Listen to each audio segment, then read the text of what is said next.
personal views and opinions expressed by our podcast guests are their own and are not legal advice or official statements by their organizations.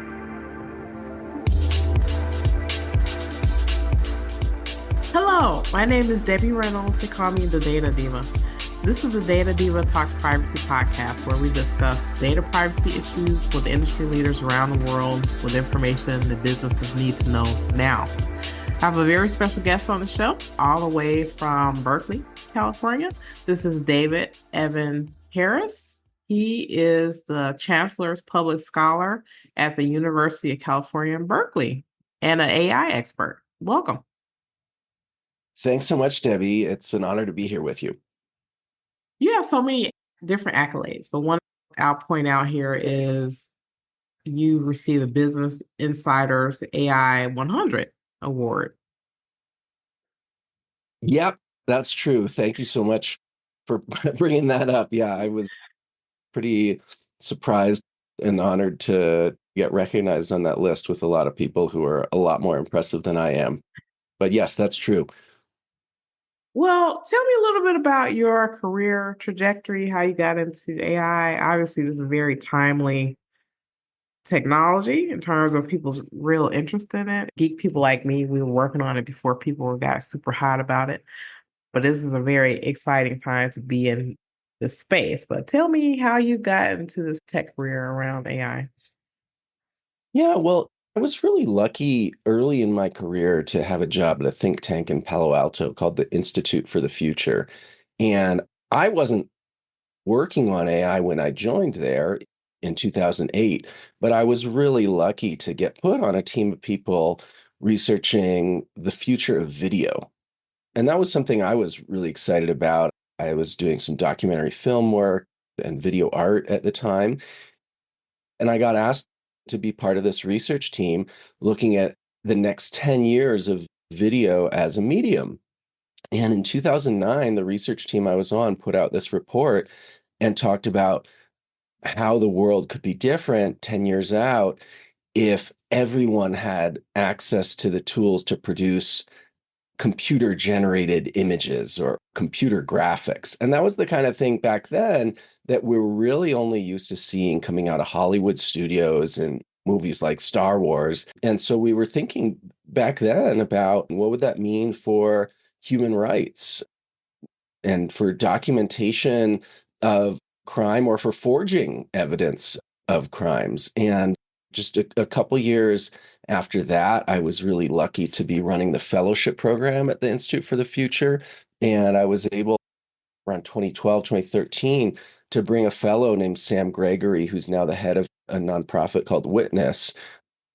I was lucky to be able to bring him as a fellow to the Institute for the Future. And he was working on the question of deep fakes and of validated images so much longer before anyone else. Now he's regularly testifying before Congress and just a huge international voice on this. But he was thinking more than 10 years ago about what it would mean to validate images, to use them as documentation of human rights atrocities, and how we could be sure that that could be done in a way that wouldn't compromise the privacy of the human rights defenders or of the people who are documenting abuses, especially in parts of the world where it could be dangerous to reveal your identity as someone documenting a human rights abuse. And so again, that was where I was thinking about it a lot. And then I think 2017 was the first time that I really led a research project that was focused on AI. And that was this great opportunity I had. A major hardware manufacturer asked the Institute for the Future, and I was selected as the lead of this project to put together a workshop all about AI ethics. And at that point in 2017, it was what you could imagine in the sense that the big questions around AI ethics were around self-driving cars and how do they make decisions if they have to choose whether to kill a pedestrian or a cyclist or kill the person who's in the self-driving car itself. Classic trolley problem. And there were also back in 2017 already significant questions around bias and bias in ways that AI can be used to make important decisions about people's lives, about criminal justice and sentencing. It was already becoming clear that that was an issue back in 2017. And also with loans, deciding who gets a loan and who doesn't. Job applications, back then we were already seeing early AI tools, but it wasn't this generative AI wave that everyone's a part of. So I'd say 2017 was the first time I really dug into this field of AI ethics. And then I really brought it into the classroom a lot at Berkeley. I've been teaching at Berkeley since 2015 and teach a class called Scenario Planning and Futures Thinking, where AI is a regular theme in that class. And also, I have a class at Berkeley called Social Movements and Social Media, where we looked from early on. I even brought in a co-instructor, Aisha Nazir Khan, who led a team at Twitter that was working on AI and ethics. And she brought a really strong technical understanding. She's an engineer. I'm not, into the classroom to help us think about and understand the role of AI systems and algorithms in determining what social movements succeed and what social movements fail. And in that class, we were going through every week a different movement. We went through Black Lives Matter, Me Too, Arab Spring, and tried to really dissect the role of which AI systems, which algorithms were determining factors in success of each of those movements. So anyway, those are a couple of my earlier experiences working on this topic. It's a tremendous opportunity now that people are really talking about AI to be able to get these themes out there, especially in more of a wide scale public way. Tell me a little bit about what's happening now in the world that's concerning you as you think about AI. Yeah, I mean, there's so much, and I'll talk a lot about elections and AI because that's just a topic I've worked on a lot. But before I do that, I know that you spend a lot of your time specifically thinking about data and privacy. And I think this is actually a really important topic that I actually haven't had that much of a chance to work really directly on, but I do think about it a fair bit, and I talk about it in some of my classes. And I think that there is this moment that we're in right now where in the European Union, people have different rights with regards to data and privacy and AI than they do where I am, where we are here in the United States. And it's really frustrating to me.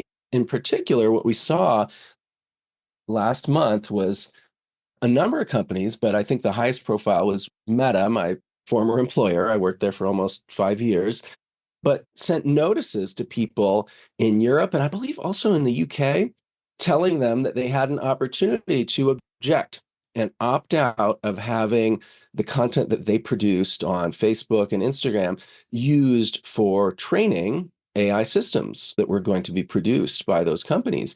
Now, this went really viral I first saw it in a TikTok video that someone made with instructions for how to opt out. And then I tried to follow the instructions on TikTok and I couldn't figure out, how do I opt out? I don't want all my personal photos. I don't want all my personal Facebook posts to be used as training data, but there was no way to do it. And it turned out I wasn't the only one who was frustrated because simply that interface, that ability to actually opt out was not available to me in the US. And then similar thing happened on LinkedIn. Someone wrote a great post again with instructions for how to do it. And I tried to follow the instructions. And sure enough, there's no way to do it unless maybe you have to be in the EU or you have to have created your account in the EU and said that's where you live or some combination of those things. But I couldn't do it. And thousands upon thousands of people, maybe hundreds of thousands, maybe millions of people saw those posts on TikTok and LinkedIn and probably others on Instagram and Facebook and other channels. And it's just so frustrating that there's nothing we can do in the United States. We do not have a right to object to the use of our content as training data for these AI systems. And now there are a couple different ways you could get around that. You could just make every post that you've ever made private on different websites. They're really, I think, a lot of these platforms are maybe drawing a line. They'll train on your publicly visible posts, but not your private posts. But if you use Instagram and you want to actually use the product to reach an audience, setting Instagram to private, I mean, it kills the impact of product. And that's similar for a lot of other platforms. And I think it's such an important conversation right now to think about privacy and AI. And you're right to not be trained upon, not to be food for these systems. And part of the reason for that, that I think that's so important is that once these systems are trained, it's very hard to get that personal data out of the systems. And there have been quite a few people who've demonstrated the ability to get AI systems to inadvertently or accidentally spit out people's private data.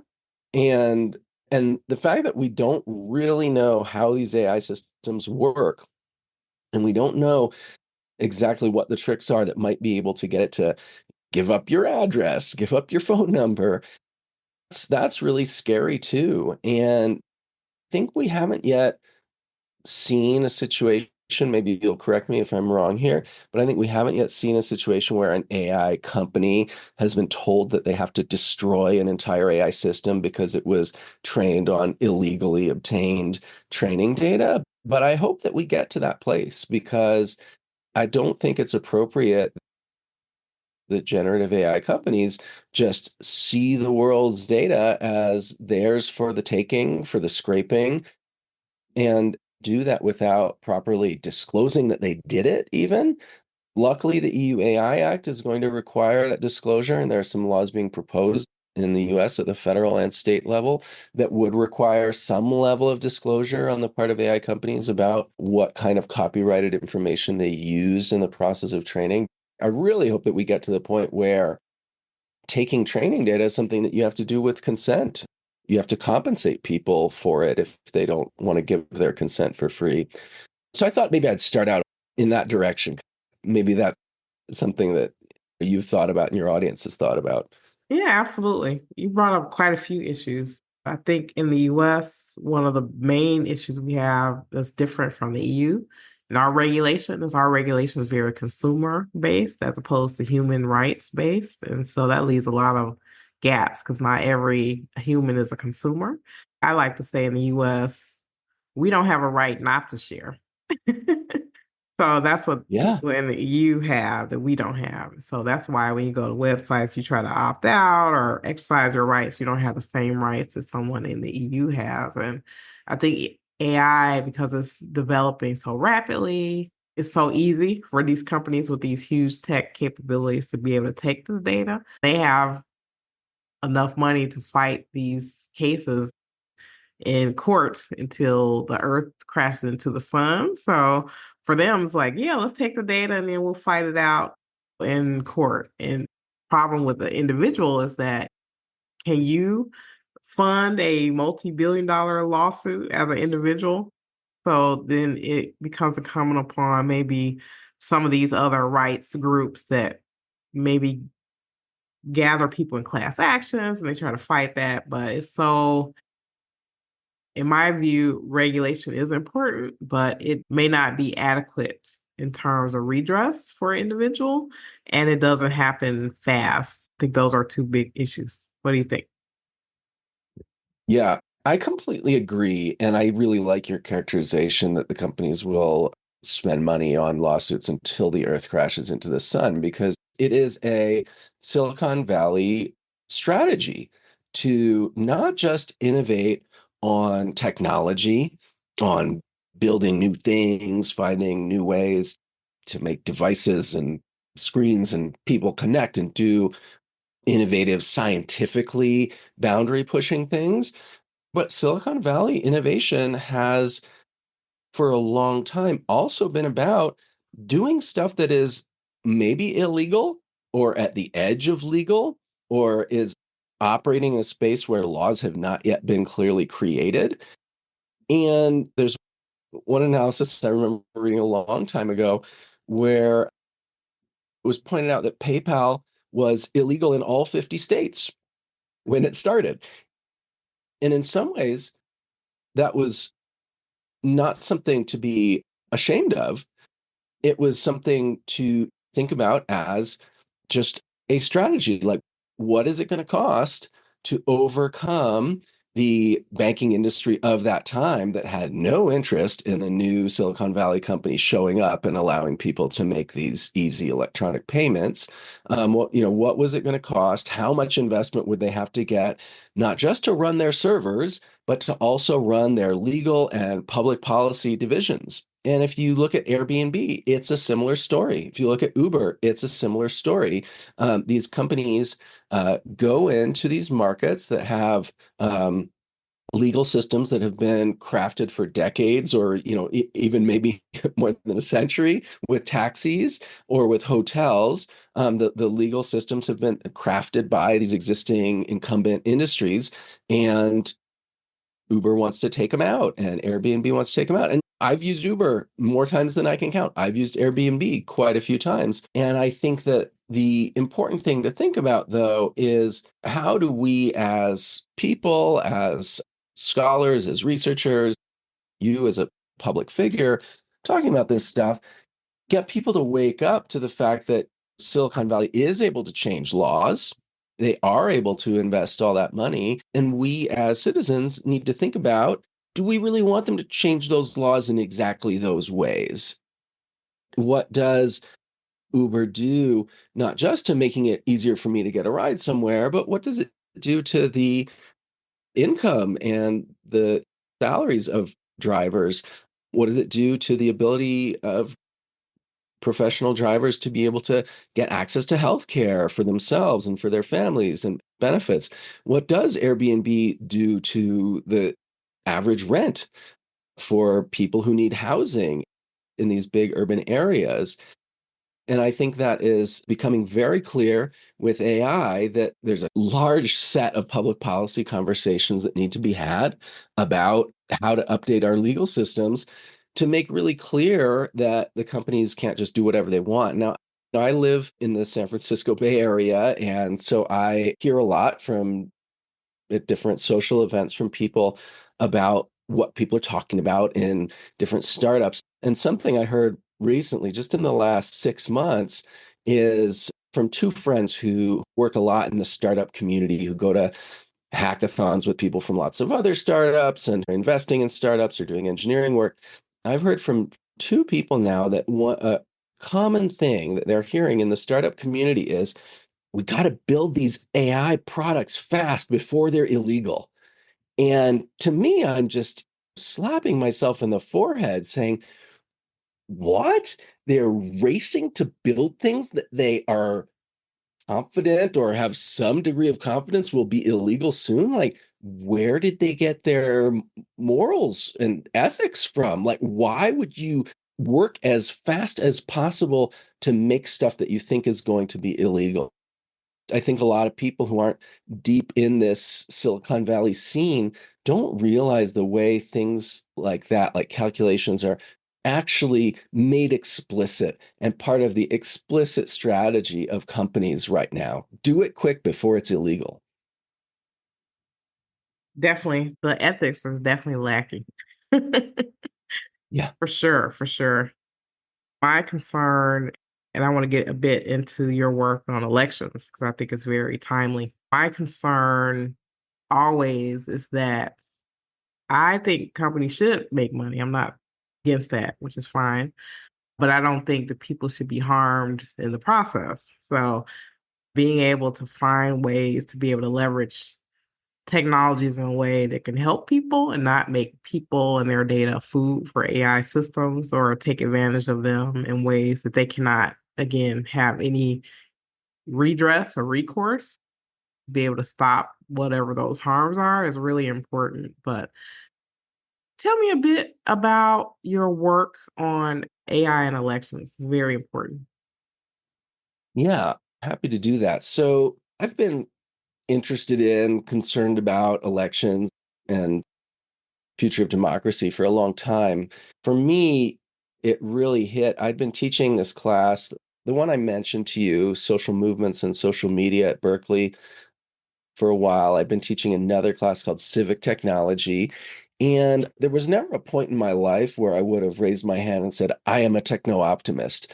But if I look back on myself retrospectively at me in between 2008 and 2015, looking back at that version of myself, I was overly techno optimistic because I subscribed to this belief that I think a lot of people had that if you gave everyone in the world a cell phone and everyone in the world had a video camera on that cell phone to document any kinds of abuses of power, and they could use that cell phone to participate in democracy and share their ideas and create social movements and build power for communities. I really believe that that was going to make us a better world. And that was given. I held my nose at the advertising based business model that was making so much of that possible online. I've long been a subscriber. I'm actually a lifetime subscriber to a magazine you might have heard of called Adbusters magazine. It's the magazine that was credited with coming up with Occupy Wall Street movement in a poster they made. So I always had critical ideas about advertising fueling all this technological innovation, but I thought overall, yeah, ads are bad. It's not the best place to power all this stuff. But overall, I really did think during that period that it was just a given that when people get access to all this tech, it's going to make the world a better place. And so then I read this book called Twitter and Tear Gas by Zeynep Tufekci, and I think it's a fantastic book. And she coins this term called networked authoritarians. I think it's her term. And she talks about all the ways that authoritarian leaders and people that they hire or get involved with can actually sometimes use the tools of social networks and technology and mobile devices better than grassroots movements, than activists, when they are shameless about doing things like deliberately manipulating people, like deliberately distributing misinformation, like using network technologies not just to promote ideas, but to surveil activists and to spread vicious rumors about or false information about their opponents. And so I teach with that book in my classes at Berkeley, Twitter and Tear Gas. And I think reading that and watching what was happening with Brexit, with Cambridge Analytica, with the Russian hacking of the US 2016 election was a real wake-up call to me that things weren't really going the way I thought they would. And it wasn't that the technologies weren't as effective as I thought they would be. I think it really is this idea that people who are shameless and have no ethics about how they use these tools. Putin is a perfect example, but there are many other authoritarian situations where leaders are using these tools and also censorship. Can't forget good old censorship is part of that set of tools with technology, but using these to stay in power, to get power in illegitimate ways, and to really damage democracy around the world. So I got really frustrated at that point, and I had in my classes always tried to bring in guest speakers from tech companies so my students could really hear straight from the people who work in the trenches what it's like developing these technologies. And I just decided in 2016 that I really wanted to work inside of Facebook because I was really worried that there were going to be some decisions in particular made inside of that company that would determine the future of democracy. And if there was going to be a future of democracy,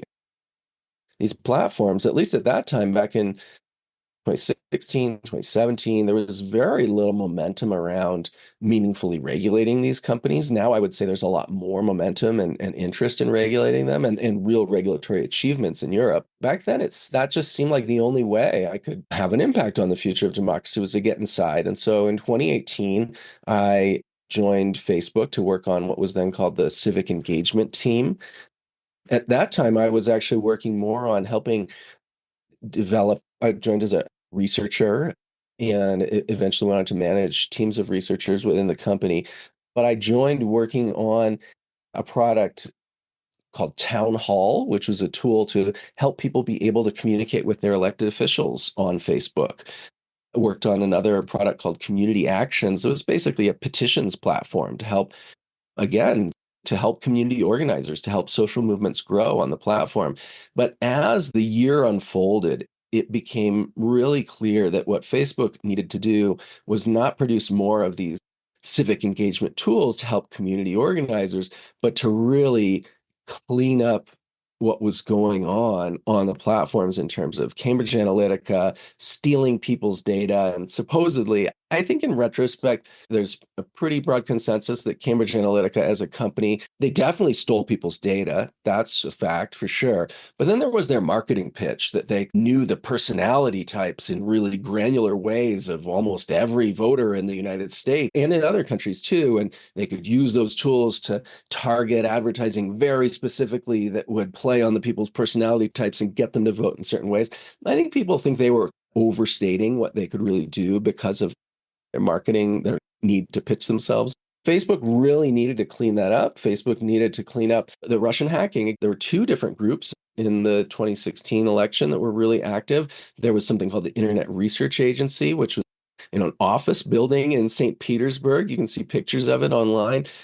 And reportedly, 1,000 people went to work. It was their full-time job to go hack elections all over the world, make fake content, but especially focused on the US election. And then there was also the Russian Military Intelligence Unit, the GRU, that was manipulating people through producing fake content and posting ads and boosting content and even engaging with individual activists in the US and trying to create fake events, make protests and counter protests so that people would hate each other more. That whole thing became such a big issue that the civic engagement team at Facebook, basically most of the people working on it, myself included, got shifted into what was called the civic integrity team. And so I worked on that team, I think starting in 2018 until sometime in 2020. And I did research about how people were trying to interfere in democracy all over the world. And a lot of the stuff I worked on was highly confidential, and then it became not at all confidential because Frances Haugen, the Facebook whistleblower who was a coworker of mine, we were on the same team, that civic integrity team, she leaked 20,000 documents. And so I can say a little bit more now that those documents are out there than I could have at the time. I was building one program to do research in what we call at-risk countries. And those are countries at risk of civil war, genocide, election interference. And a lot of them are countries where it's too dangerous for Facebook to even have an office or have employees on the ground or even send us to travel. And so I did a lot of work just looking all over the world. Where are the worst situations where the platforms are being used to manipulate democracy? And of course, this is AI, because the people who were trying to interfere in the 2016 election were manipulating the AI that determines what people see in their news feed. And really, that's two things. It's the news feed ranking algorithm that chooses what you're going to see first when you open the Facebook or Instagram app, what you're going to see second, what you're going to see third. But then it's also the AI systems that are used in targeting of advertising. And those are two very much interconnected types of AI systems that have a huge role in elections. And I went on after that team to work on another team called the social impact team to again do work on developing products for social movements and for organizers and for nonprofit organizations to recruit volunteers. Then after that, the last team that I worked on was called the Responsible AI team at Facebook. And on that team, I looked a lot at bias. I was managing researchers working on AI fairness and inclusion, and also another group on AI governance and accountability. And in those teams also, we were thinking a lot about a lawsuit. The Facebook had been sued by the US Department of Housing and Urban Development for facilitating housing discrimination through its advertising targeting tools. And so that was big thing that team had to deal with. Also, we were thinking about how could AI continue to be used in different ways in elections. And while I was on that team, we were seeing really the beginnings of generative AI. I was testing out things like stable diffusion, and we were looking at large language models and thinking about how could these things be used to manipulate elections and how could they be used in bad ways. And so since then, I've been out of the company for about a year and a half, and I've been really focused on public policy because I think looking back, two of the teams that I spent the most time on inside of Facebook, the responsible AI team and the civic integrity team, no longer exist.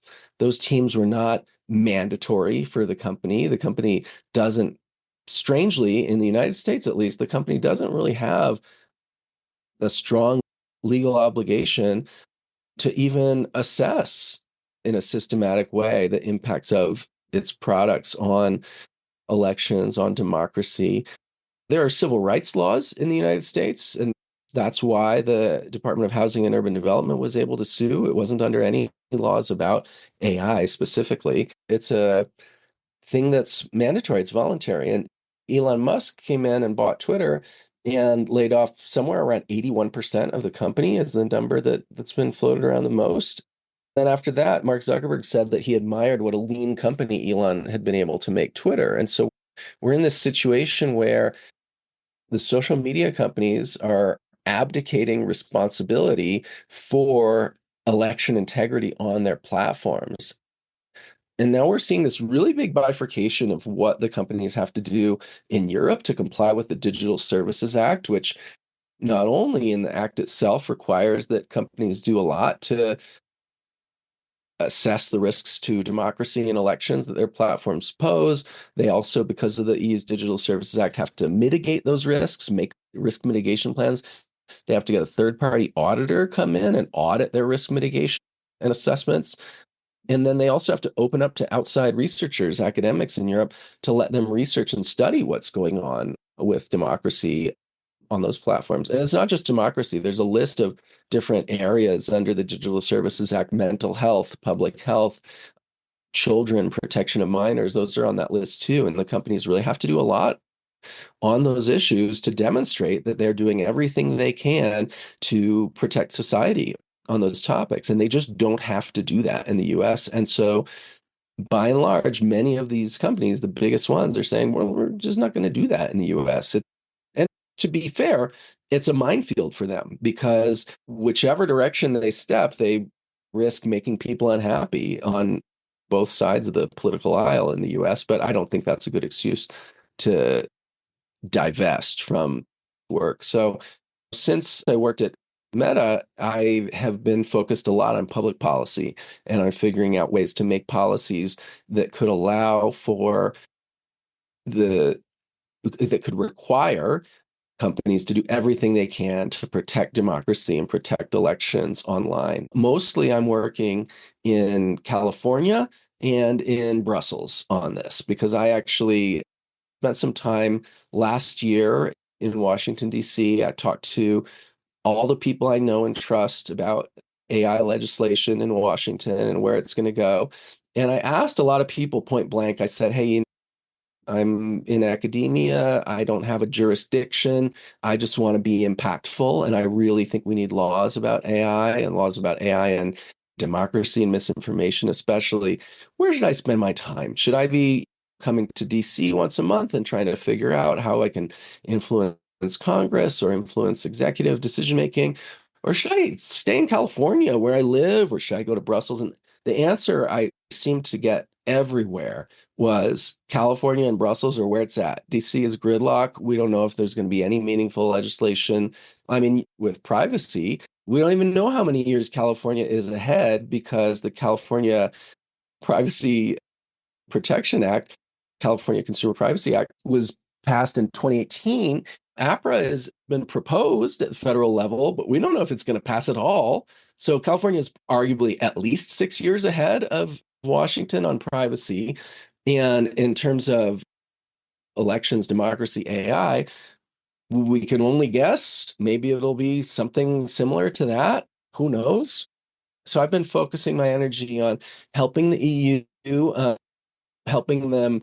Number one, I've gone to Brussels twice in the last year, and I've helped give advice and was asked to produce some memos and give them my input as an expert about the EU AI Act and how the AI Act should treat certain types of challenges. One was around how the AI Act should deal with general purpose AI systems, how it should set thresholds for what kinds of general purpose AI systems are high risk and which kinds aren't. And also, I was able to give them a lot of input about how the AI Act should treat open source, which I like to put quotes and asterisks on because open source is not a term that cleanly applies in the world of AI yet. There's not an agreed upon definition of that. So I've been thinking about AI and elections, and particularly though in California, and in California have been thinking about and working on helping write some legislation here. So I'm part of a team at this organization called California Common Cause that has an initiative called Cited, the California Initiative for Technology and Democracy.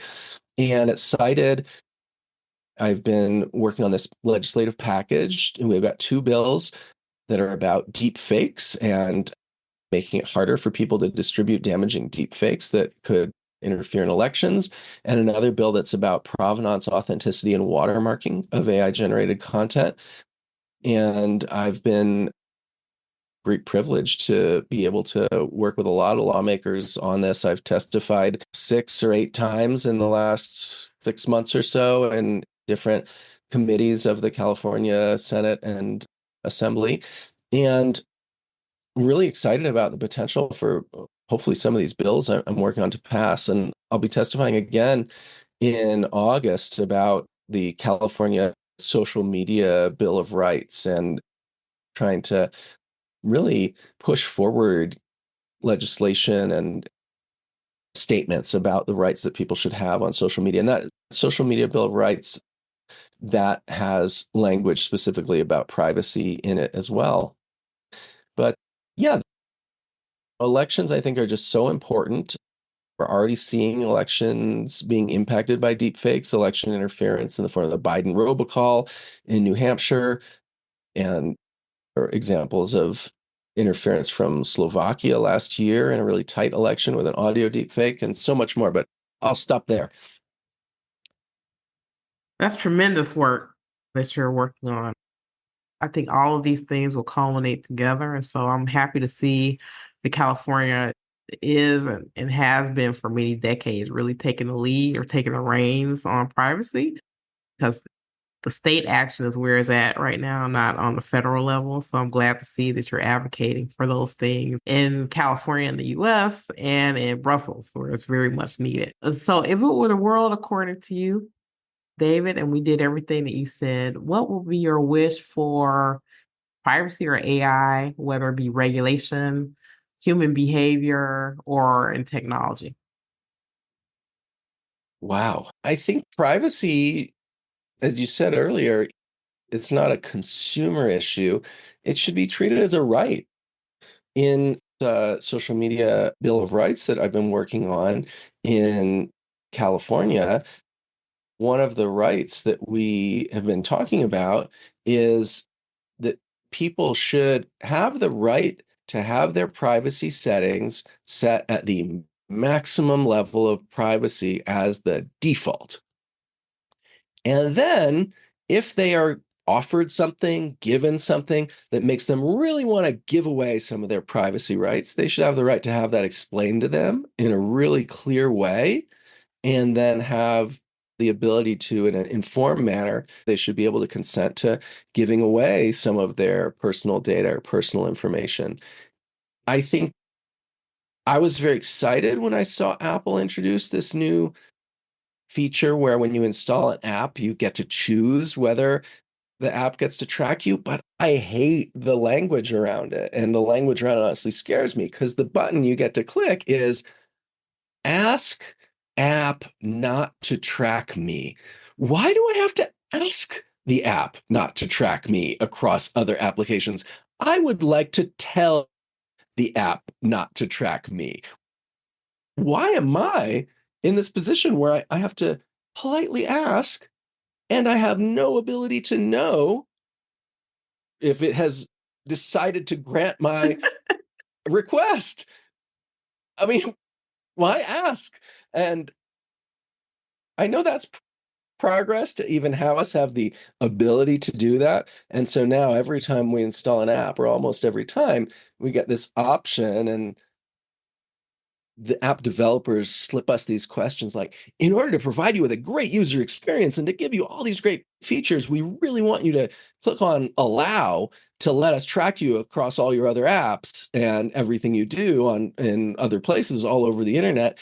And so you have to get asked, why do I have to answer that question every time? Why not just at the device level? I'm going to tell it. I'm never saying yes to that question. Why with cookies?